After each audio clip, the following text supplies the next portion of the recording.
Você pensava assim, eu vou chegar numa Olimpíada? Você já determinava? Eu quero chegar na Olimpíada? Ou era uma coisa, nossa, cheguei aqui? Não, foi assim. Eu conheci o Edson Figueiredo, preparador físico, aqui no Rio de Janeiro. E ele falava muito de Olimpíada na minha cabeça. Muito. Nossa, falava de Olimpíada. E foi a primeira pessoa que introduziu esse assunto dentro... Porque eu não...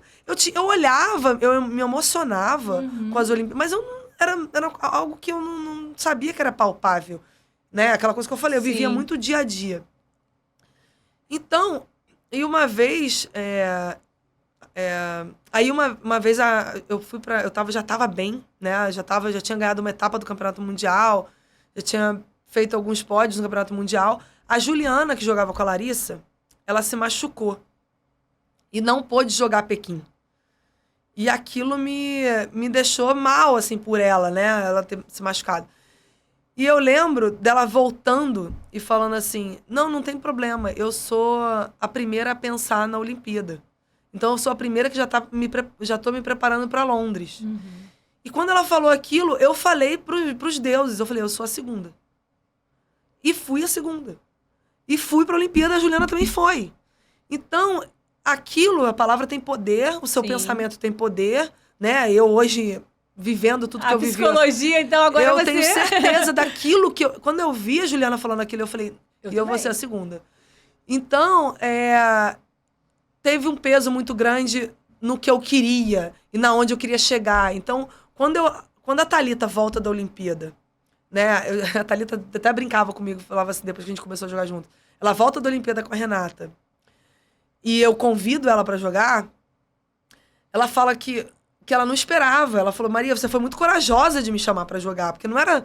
Né, eu tava voltando da Olimpíada, tinha um peso e você tinha outro. E você chegou, não, vamos, confia em mim que eu tô pronta. Então, eu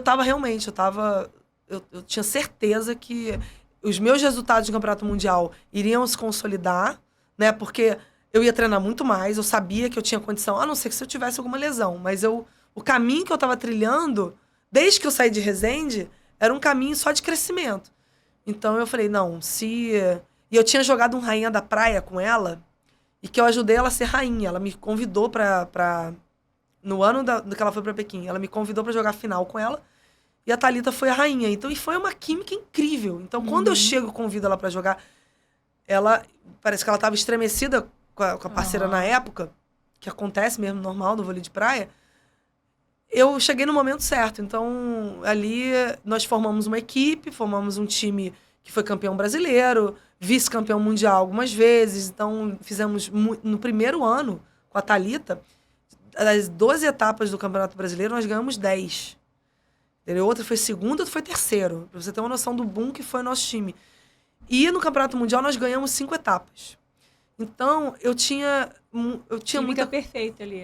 Eu tinha muita confiança. Aí os patrocinadores vieram, né? E que eu sabia que... Uma vez eu tinha visto uma entrevista do Emanuel falando que não adianta... Você precisa chegar em algum lugar primeiro no Brasil, no topo, para os patrocinadores te conhecerem e chegarem até você.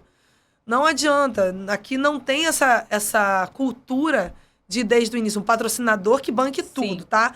Esquece, eu tava falando da água de coco, que foi importante, realmente foi um apoiador, mas assim, um patrocinador que chega com dinheiro para bancar um treinador, para bancar um preparador físico, um psicólogo, ter uma equipe multidisciplinar, não é a realidade. Então, eu tive isso ali com a Thalita.